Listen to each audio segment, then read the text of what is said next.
Good afternoon and welcome to our live stream tour of Parliament House.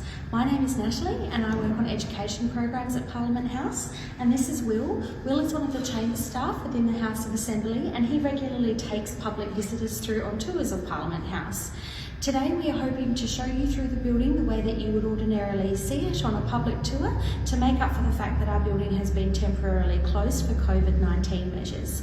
Before we get started, I would like to acknowledge that Parliament House on North Terrace in Adelaide is on Kaurna land, and I would like to acknowledge the Kaurna people as traditional owners of the land on which Parliament House stands. I would also like to acknowledge the fact that Parliament extends beyond the walls of this physical building by the way that our members have representation for the people of South Australia across the whole state. So I would like to acknowledge the traditional owners of all land within South Australia. And I will hand it over to Will, who will take us through on our tour today. So thank you very much, Will. Thanks a lot, Natalie. Okay, let's begin. Follow me.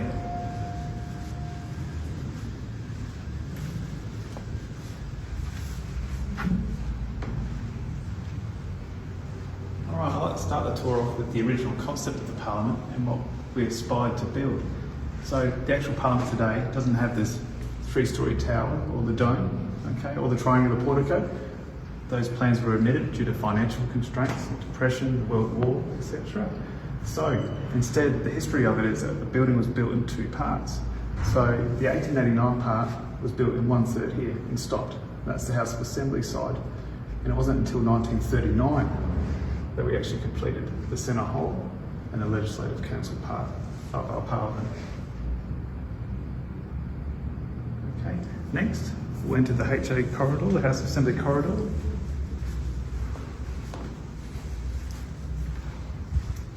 First on our right here we have a bust of the Honourable John Dunstan. He was Premier 1970s to 1979. He was a social reformer here in South Australia, an advocate for multiculturalism and making Adelaide and South Australia in general a more vibrant place to live. Okay, and behind me here on the left is the Right Honourable Charles Cameron Kingston, who was a member of the Queen's Privy Council, and he was Premier in the 1890s. He was responsible for a lot of social reforms here in South Australia, including women's suffrage and the 8-hour working day, and also one of the fathers of Federation. So he was an advocate for South Australia to move from being a colony to a state as part of the Federation of Australia in 1901. Moving along from that bus, we have another one here, Sir Thomas Playford. Okay. Longest Premier in the Commonwealth of 26 years. And Sir Thomas Playford was, whilst Premier, was responsible for bringing a lot of manufacturing incentives here in South Australia.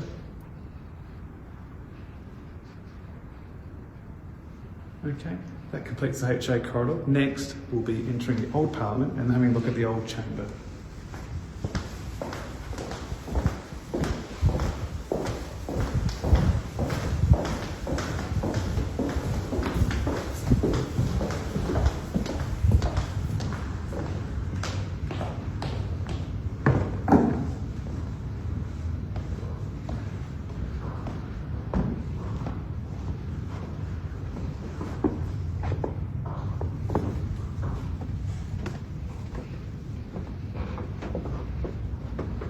Okay, welcome to the Old Chamber. This is where it all began.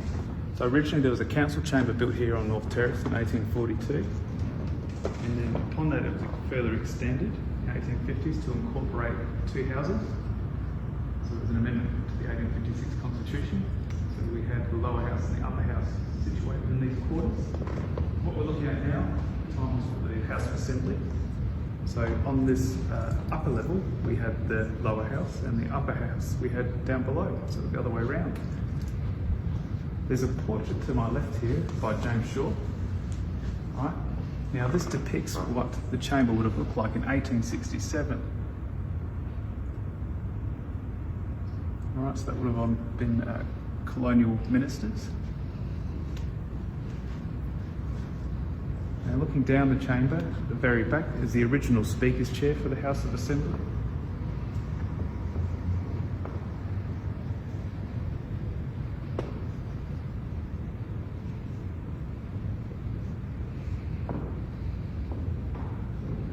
above the Speaker's chair would have been the media and Hansard reporting division box at the time.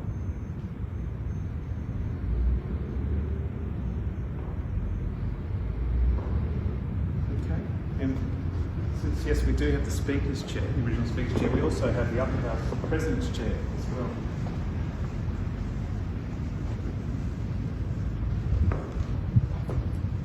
Okay, so for the upper house, this was the original chair of the President.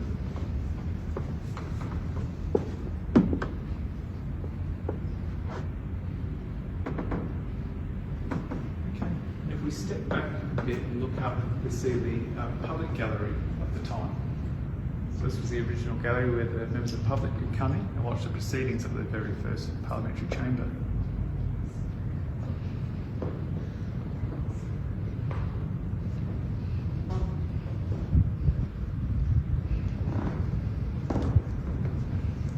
And of course we have our new chambers now as part of the new Parliament. So we don't use this chamber anymore as a functioning chamber for parliamentary proceedings. However, you will note at the moment it's set up for a committee hearing. Okay, so the Parliament still utilises it for that. It's also fitted out with a lot of audio-visual equipment. Okay, so we can do presentations and other sorts of seminars for community groups and such. In its time, it's also been a World War II enlistment office, as well as a dance hall in its time as well.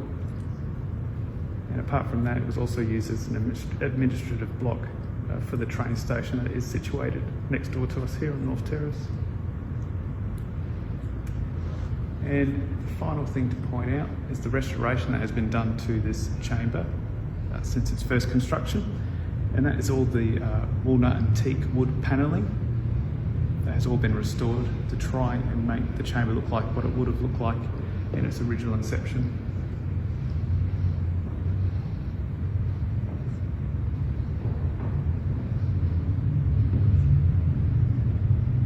Lastly to point out, it's also used as a museum in the 1980s. Okay, that completes the tour of the old chamber, so what we'll do now is make our way to the new Parliament and the House of Assembly chamber.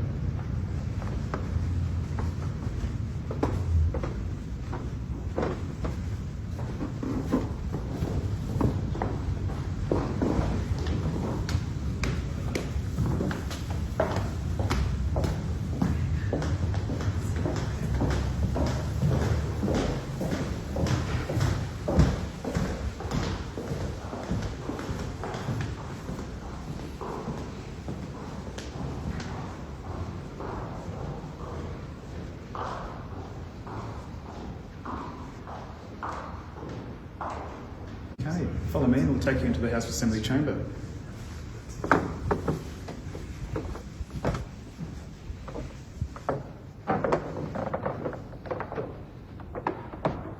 Okay, so this is our functioning state Parliament chamber, the House of Assembly, the lower house. It's built in 1889 and it's inspired Victorian era decor. These are the benches for the members, all 47 members that are elected in 4-year terms.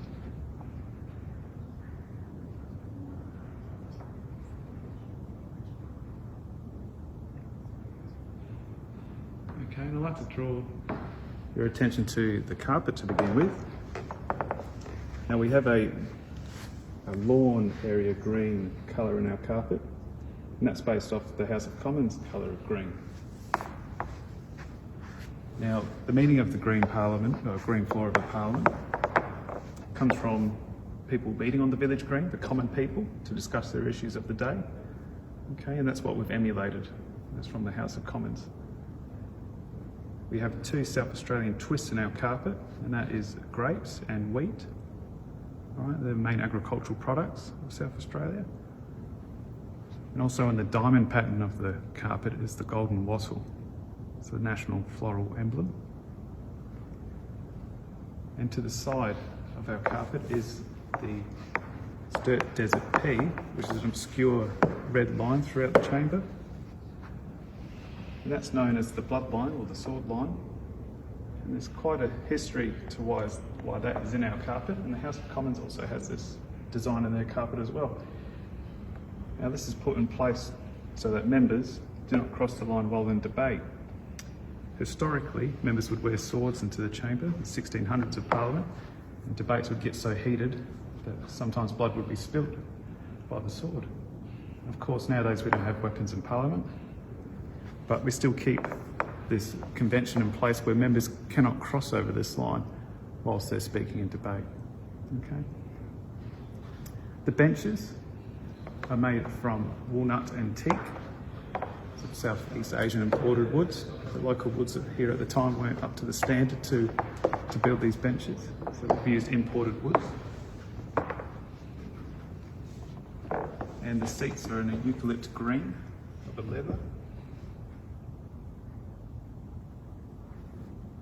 Okay, and that eucalypt green is quite similar to the federal parliament in Canberra. Moving up from the benches are the columns. They're an Ionic style of column, a lot of classical Greek order of columns in our parliament. And at the very top, all the columns in this chamber are adorned by the angel of truth. And wherever she gazes down, the truth is encouraged to be told upon the members.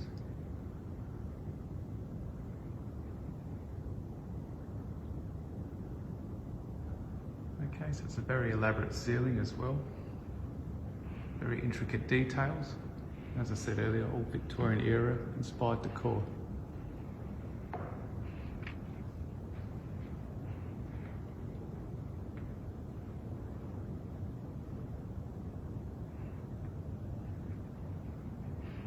Okay, now at this point of the tour, I'd like to point our attention to our mace, which sits upon the clerk's table. Okay, so this mace was gifted by the government in 1957 to the Parliament to commemorate 100 years of responsible government here in South Australia, starting from 1857, of course. It's gold plated, sterling silver, South Australian opals, and it's the authoritative symbol of our chamber. And adorned on the top is the South Australian coat of arms. And still in the design is wheat wrapped around the mace, accompanied by all the past speakers and our current speaker's signature on the mace itself.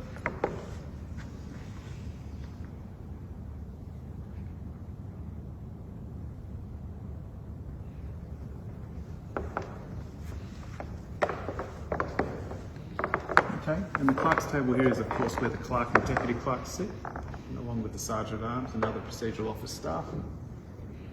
And primarily they're employees of the House of Assembly, okay, and they're here to make sure the procedure and the function of the Parliament, in particular this chamber, functions correctly. They also assist the Speaker in doing that. Okay? And this is the Speaker's chair here. Okay, it's the highest point in the chamber. The Speaker is nominated by the members of the chamber to preside over the chamber and to maintain its order.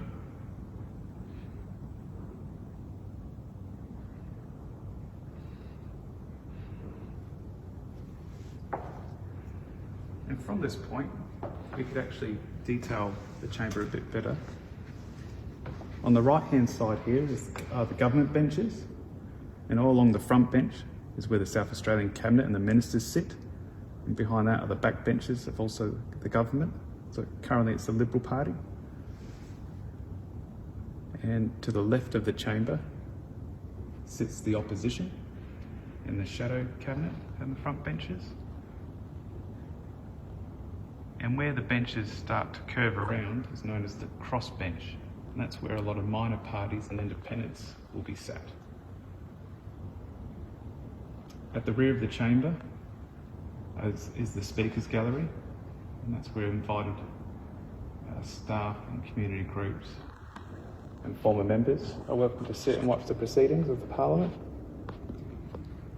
Moving on up above that is the Strangers Gallery. It's essentially a public gallery, so where people could come in and watch the proceedings of the Parliament. Okay, moving on from that, we can get a better angle of the boxes up above the Speaker's chair.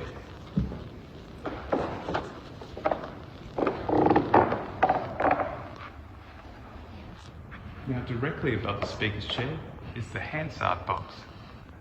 Okay, now the Hansard are the Parliamentary Reporting Division, so they record what is said in this chamber. And to the left and right of that Hansard box are reserved media boxes. So the media is free to come in and watch the proceedings.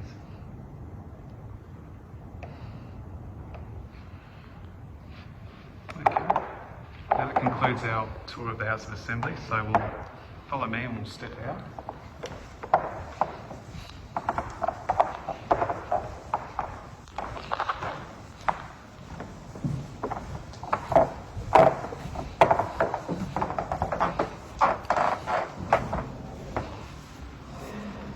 To the left here, I'd like to point out the Premiers of South Australia placard. Okay, that's all the Premiers of South Australia. And our current Premier, Honourable Stephen Marshall. And I'd like to quickly point out on the right hand side is the Speaker's placard. Okay, so these are all the Speakers of the House of Assembly since 1857, and our current Speaker, Vincent Anthony Tarzio. Okay, moving on from that, we'll go to the Speaker's hallway.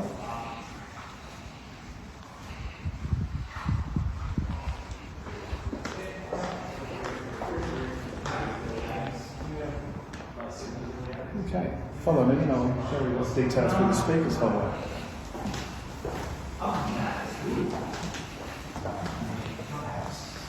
To the right here, we actually have the portraits of all the past speakers.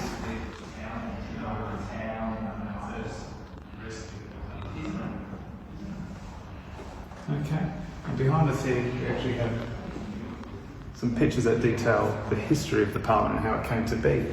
This first picture we're looking at is the 1874 design by Edmund Wright and Lloyd Taylor. Okay, and they were paid £1,000 for their design by the government of the day. So the government decided to take that design and shorten it down to this version here to save money on the cost of it.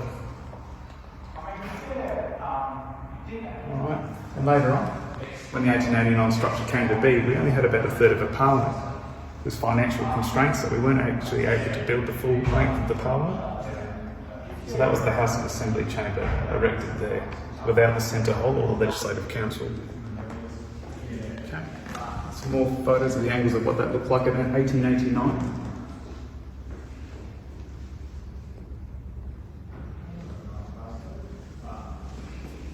And still another photo there in 1920. It wasn't until 1939 that it was actually completed.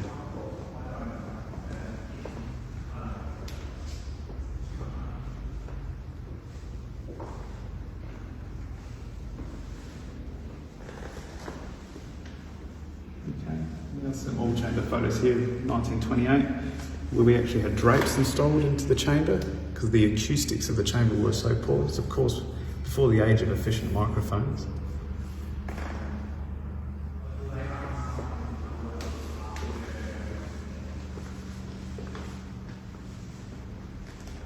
This picture here depicts the centre hall being created, okay? So 1936, centre hall starting to be built. An interesting point here is Frank Walsh, okay, who was a stonemason on site, but later on became Premier of South Australia. Okay, work for the Legislative Council, circa 1930, starting to commence. Centre hall's coming up here, along with the Legislative Council chamber. Here we have it nearing completion.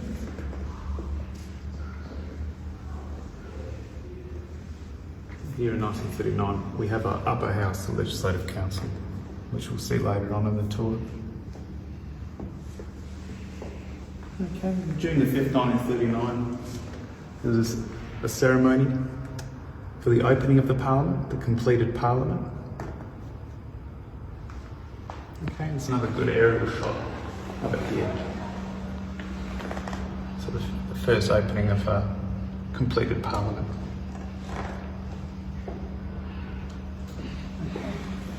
follow me through here to the rear of the House of Assembly chamber.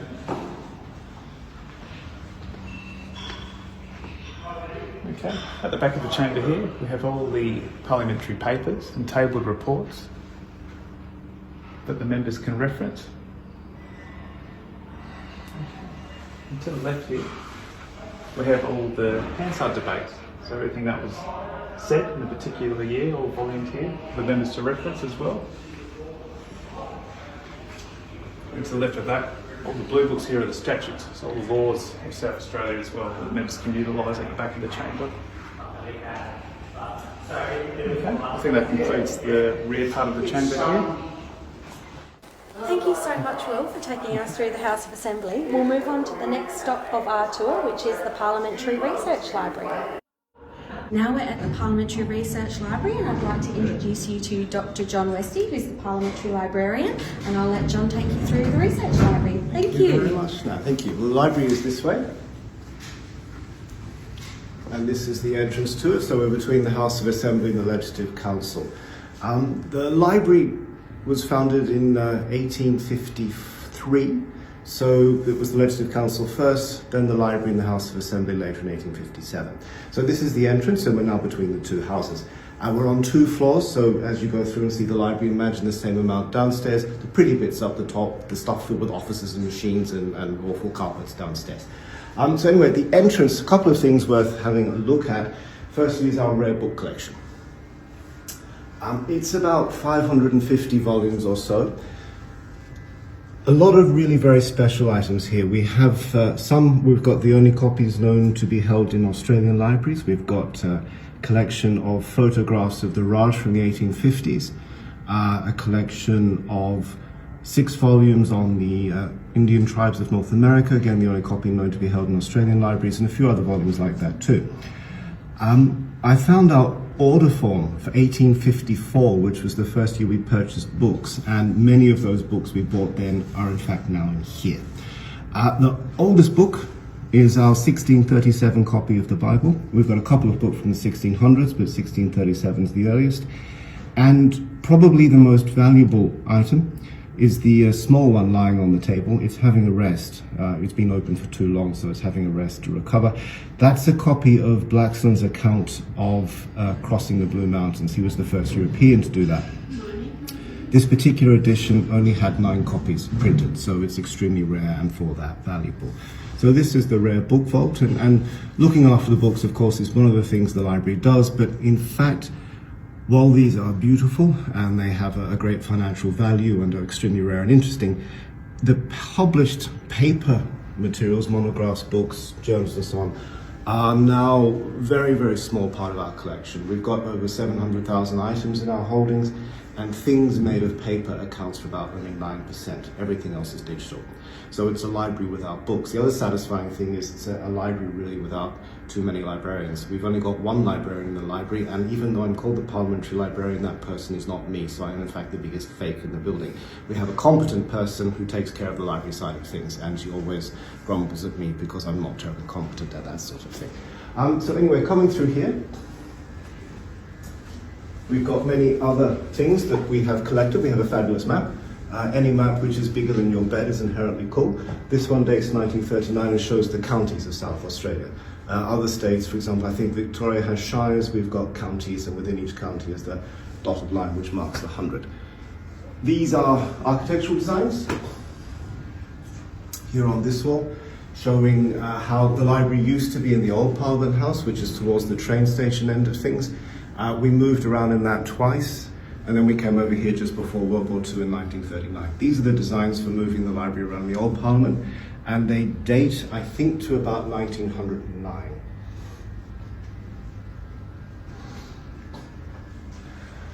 This sort of thing you may expect to see in a library. Things that you would not expect to see in a library, for example, are our double-barrel shotgun, which is above the entranceway there. This does mean overdue loans are a thing of the past. And the reason we have that is because it was given as a birthday present to Charles Cameron Kingston, who in the 1890s was the dominant South Australian politician, a leading figure behind Federation, and he loved guns. So that was given to him as a birthday present. in 1904, I think, when he turned 54, and a descendant through his wife's side of the family, his wife's sisters, many generations down, donated to the library about 2 years ago. So again, it's a nice thing to have, and given the connection of Kingston to this building, it's a fine thing for us to have. Coming through here,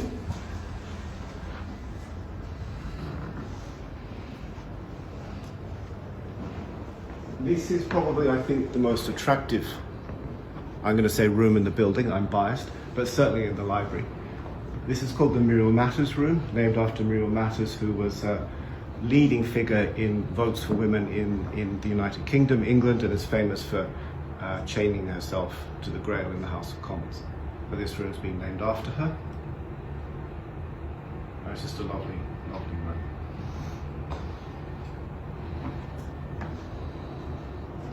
Coming back this way, this is sort of our map collection room. And so you'll see these cabinets here on the wall, for example. These are our collection of maps. We've got a mixture. Those with the battens are the kind that you roll up. And then there are this cabinet, and ones which are flat, like that one, are kept here in this one. We're getting all of our maps, indeed the rare book collection generally, conserved and preserved and fixed up. So as we get maps and so on prepared, more and more of them are moving into here, so I'm having to get another map cabinet made to store things. This wonderful piece of medieval torture-looking device is in fact not that. It's a book press. So we're learning how to take care of some of the basic repairs ourselves. So if you have to fix up a paper from a document or a flat map or something like that, once you've done your work and it's wet and damp and needs to dry, put it in here, you turn that and you press it. I tell people that I'll do their fingers if they're particularly naughty in the library, but we don't really. So that sort of thing is what this is for. This actually was made in London and dates to about the mid-1800s. So it's, again, in the context library, a nice historical piece to have.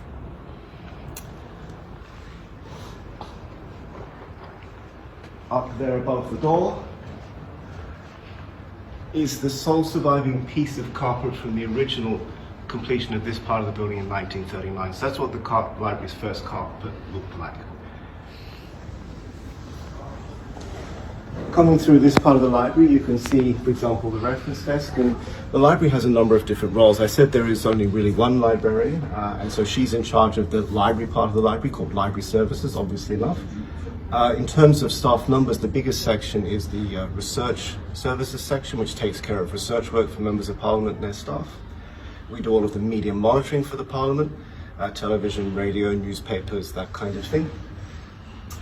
Do a lot of interactive data set work, dashboards, that kind of thing. And also, as you can see in this, there's a community engagement aspect too. So those sort of areas the library works in. I was asked what is it that I actually end up doing, and I just said I decorate, but that's fine for me. So coming through here,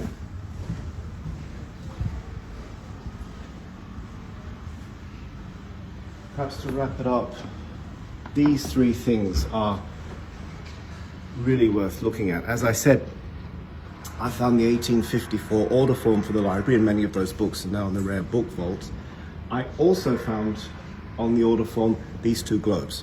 So these were purchased by the library in 1854. Came from England. This one to the right is the celestial one, and this to the left is the terrestrial.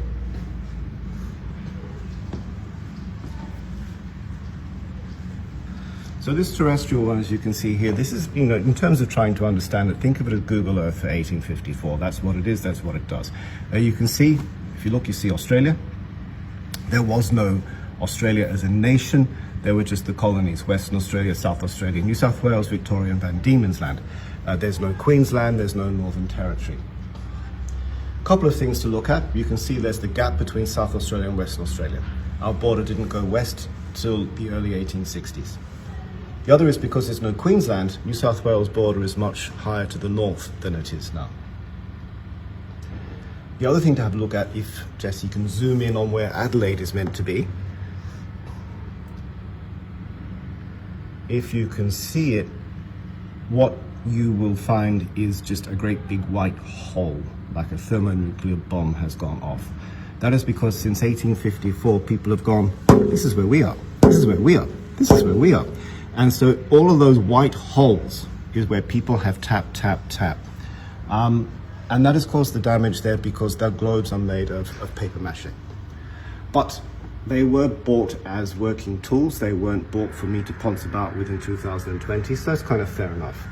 More annoying, however, is the big black gash to the north of Australia, in between us and New Guinea, and Malaysia, and Indonesia. It's not that the planet's gone on a diet and the equator has slipped a few inches down like a loose belt. Apparently in the early 1970s, a school child came through, spun the globes very quickly and used his metal ruler as a brake.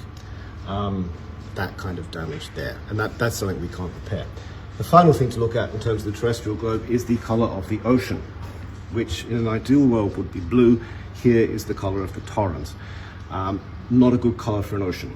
That's because since 1854 they've been left in the sun, and the ultraviolet light has in effect bleached it, and that's the color it's ended up with. But they are still valuable items, and still, the question is, get me another one. That would be a very hard thing to do. So they're a very important part of the collection. The item in the middle is a really wonderful piece. It's a unique piece. This doesn't belong to the library, but we have it on long-term loan from the Astronomical Society of South Australia. And it's been a really nice cooperation between us both to have it here. This is called an orrery. It's a mechanical model of the solar system. You can see the sun in the middle, moon, Earth, planets. Because it was made in 1864, there's no Pluto, of course, as it wasn't discovered.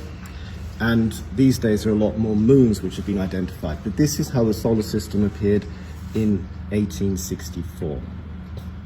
68, sorry, I got that completely wrong. It was made by David Adamson. He was a Scottish migrant to Adelaide. He built telescopes. He built musical instruments. He also built this orrery. And it's unique because it's the only one known to have been made anywhere in Australia in the 1800s, probably well into the 1900s. So it is a unique piece in that sense. You won't see another one like it from this period at all. It still works. You turn the little handle like a coffee grinder to the front, and that turns the gears underneath, which are hidden from view, which moves the spindle and the cogs, and everything rotates. Apparently the rotation, the orbits are accurate, but the distance from the sun is just representation. Otherwise you'd have Neptune out in North Adelaide, and that would make it a nightmare to turn. So we are lucky to have this, but when I totted up the value of that, and then thought about the damage done to that by busy schoolboys and metal rulers, I had the glass doors put in just so this sort of thing won't happen in the future. So we're all much happier for that. So that's the sort of sense of some of the items we've got in the library, the book collection, various artifacts and pieces. And perhaps when the building's open, you actually come in and see properly. We had, I think, last year nearly 10,000 people come through, so we're looking to bump that number next year now, so you can come in and see properly there. So, a couple of the questions that have come through about the research library. Yes. The first one was from Tonya, who asked, what is the most obscure book in the collection? The most obscure book is whatever one I found most recently. Every book in the library is obscure. It's a really weird, eclectic collection. Because there's only one Parliament library in each jurisdiction, we have collected all sorts of strange materials since the 1800s for all the different types of members of Parliament who have come through. We're also a legal deposit library, which means that anything published in South Australia, by law, a copy has to come here. So we get a whole range of weird material. One of the more fun ones I found recently was an old, the Australian Bureau of Statistics publishes census data. An older, much older 1800s equivalent of this published as a book. And what they would do is, so people wouldn't run off with the book, was they would have a thread of wire through the spine on a hook, so you could then put the book on a string and hang it, and you couldn't take it anywhere. So you'd have to stand and read the book there because there was a metal loop through the book locking it up to a chain or a piece of string in the shop or the library, so it couldn't go any further. That was fun. And the next question we received was from Shane, and the question was, what will you do when you run out of space for all of the books here? Yes, that's a fascinating question, and I ponder that one a lot.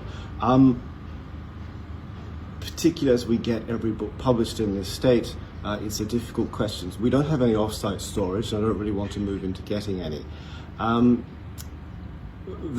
way we get around it, I suppose, in a sense, is that we've got the State Library, of course, and the State Library has that broader role of providing services and looking after the collection for all of South Australia. Because we're a smaller library and focused directly on members of Parliament, their staff, we don't have that broader obligation to keep everything. And so, for example, the newspapers, the paper copies of the newspapers, we get a copy and we clip for our media monitoring and keep a digital version of relevant articles. But the paper copy itself we only keep for 3 to 5 years, depending on the publication. By which point, the paper used these days is not as good as the older paper. The inks are soy-based, so after 3 to 5 years they're starting to break down and turn to dust in any case, which isn't something we want in the library. We do have, for example, the Advertiser going back to the first edition, and the paper quality is different. They're actually in very good condition. They're probably better knit than a copy of a paper that's 5 years old now. So we do have a certain degree of weeding and so on to keep space open. And as I said, increasingly, while we still buy books, we always will as far as I'm concerned, the collection is moving more and more towards digital. That brings different space issues as we have to find and pay for servers and cloud storage and that kind of thing, but it's not the same physical space as a bookcase. So it's just manageable, and I think it will probably stay just manageable, but we have to be very careful. We can't waste space, as there's always a lot of pressure to put more books and magazines, documents and so forth somewhere. Okay, well thank you very much for your time and taking us through the library. It's a wonderful place to be able to see, and we'll move on to the next part of our tour. Thank you very much, John. Thank you very much. Ta. Okay, so we are now rejoined by Will, who will be taking us through the Legislative Council.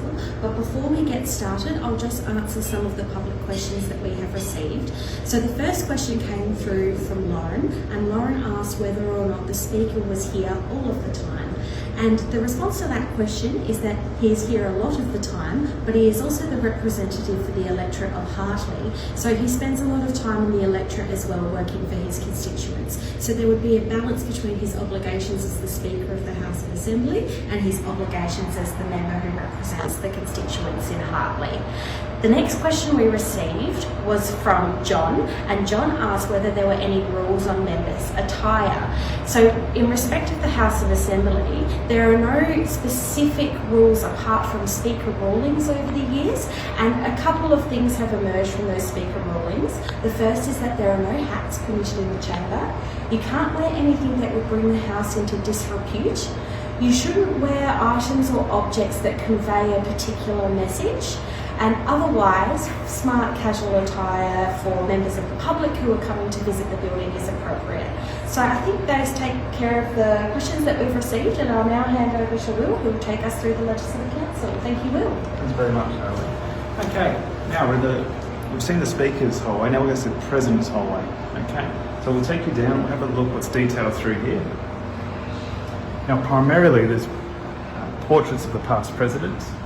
So it's convention that once the President has finished their term, they'll commission a portrait and then donate it to the Legislative Council, where they'll be displayed here. Okay. Now, as we move down, we detail some of the portraits for you. One we have on our left here is the Honourable Anne Regan. She was President 1986 to 1989. She's one of the first upper house presiding officers in the Commonwealth, the first female one. Okay. Now the ones on my left here are much more modern, with the ones on the right being a lot more historical. This one here at Baker is in 1893. Okay, and you can see how much of the attire and the portrait style has changed.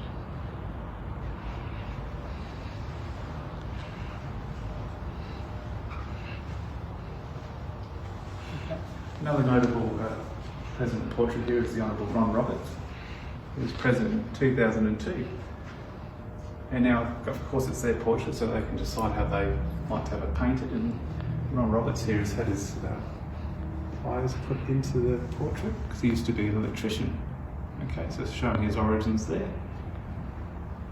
And in addition, he also has the South Australian flag painted onto the table there as well. When he was President, during that time. There was talk about changing the South Australian flag, and he was an advocate for keeping it as it was. And that's why he's wanting to have that painted into his portrait there. Okay, moving along. On the right here, we have Sir James Hurdle Fisher, President 1857. Okay, so the first President of the Legislative Council. You can see how huge this portrait is. Okay, very bold, very intricate design with the frame, and he would have been a very wealthy man to have that commissioned. And I like to contrast that with the one on the right here, one of our most recent portraits, the Honourable John Gazzola, President from 2012 to 2014. Okay, much more modest frame, much more casual design, and something I like to note in this portrait is that John Gazzola had the Italian colours painted into his tie. Okay. And that was important because he was one of the first non-Anglo-Saxon presidents for the Legislative Council. Alright, so we wanted to demonstrate his heritage there. Alright, moving along from that, that would conclude the President's hallway, so we'll make our way to the front of the Legislative Council chamber.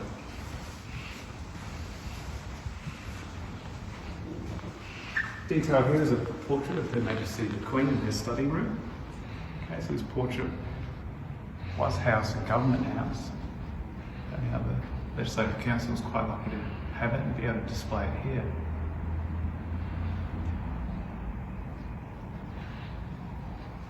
Okay, and in context with that, we have signed portraits of the royals. So the first one here is from Prince Philip in 1954. When they did their royal tour of Australia, and they were actually present here to to be part of the opening ceremony of the Parliament. And to the left of that, we have Her Majesty the Queen, okay, and her 1954 picture and signature.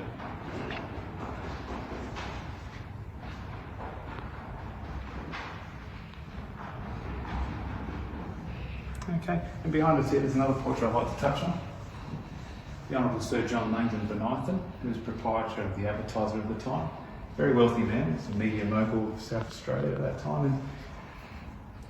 And as a young boy, he would remember the Parliament when it was built in the 1930s. He was so dismayed when driving past the Parliament that still hadn't been completed that he went ahead and donated £100,000 of his own money and gifted that to the state to help with the completion of the Parliament. Okay, so we have that plaque to remember that.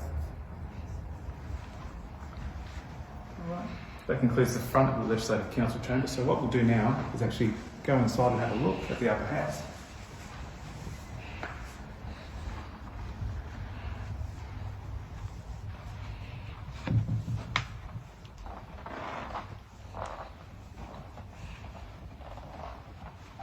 Okay, completed in 1939. It's more of a simplistic design. It's not Victorian era inspired decor like the House of Assembly. Okay, it was built to more of a budget.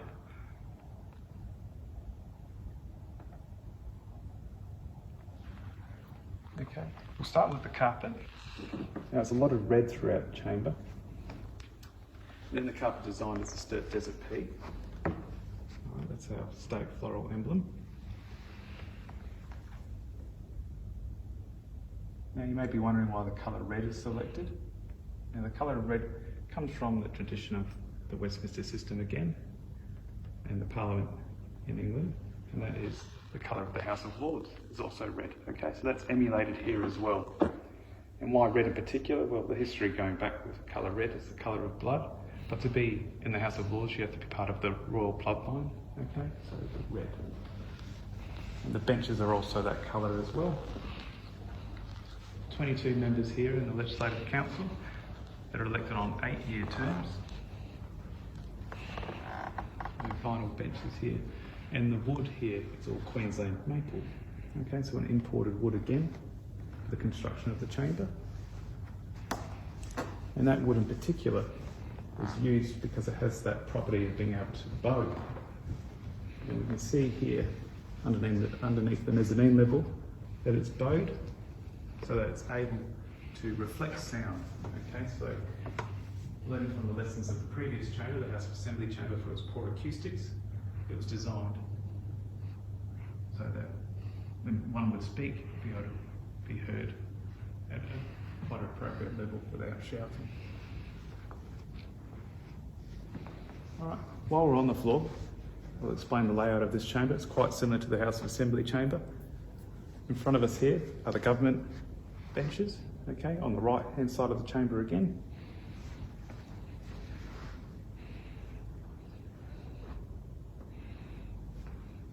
And on the left hand side, we have the opposition benches.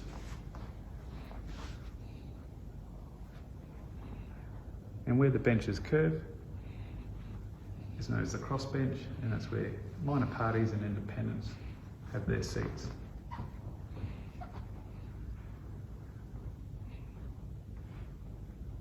And from this angle here, we can see the President's Gallery. It's quite similar to the Speaker's Gallery, so it's invited guests, community groups and staff and members can utilise that gallery. Up above that is the Public Gallery, formerly known as the Strangers Gallery.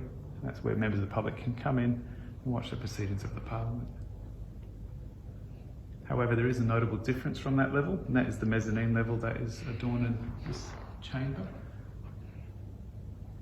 Now that's installed to hold extra capacity for when people view the opening of the Parliament, because that happens in this chamber, not the lower house. It happens in the upper house. Okay, up on that same level, we have the Hansard box again above the President's chair that record that do the recording of the proceedings of the Parliament. And to the left and right are the media boxes again. Okay. Now, draw your attention to the clerk's table for the Legislative Council and their symbol of authority, which is the black rod. Okay, so it's a sterling silver tip with the piping shrike as a South Australian animal embossed on the top. And it's made of ebonite. Okay, so it's a real authoritative symbol of the monarchy. Traditionally, the usher of the black rod would carry this and announce the presence of the monarch as they were coming through. Okay, on the clerk's table here, we have the clerk and the deputy clerk, just like the House of Assembly.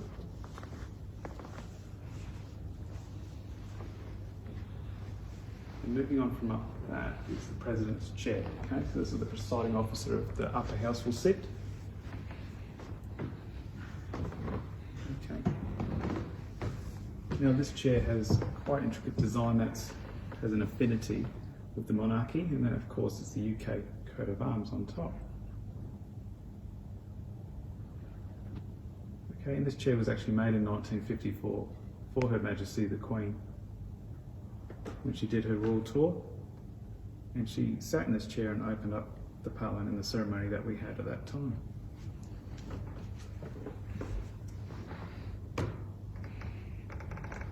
What I'll touch on next are the columns. At the base of our columns is the meander, which is a Greek pattern, okay? Now all the Greek classical order of columns we have in the Parliament are all nods to Greece, which is seen as a birthplace of democracy, the golden age of Pericles. That's why those little details are put in. And in particular, we have Corinthian columns.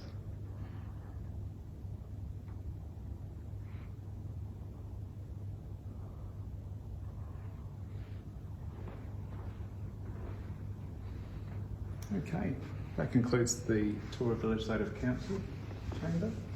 If you follow me, we'll step out.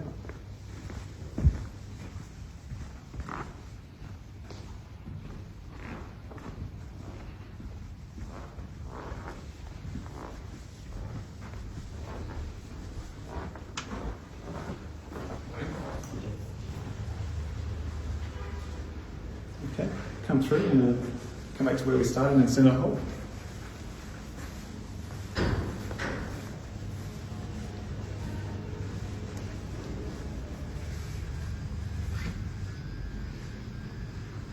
Thank you. Okay, thank you so much, Will, for taking us through today.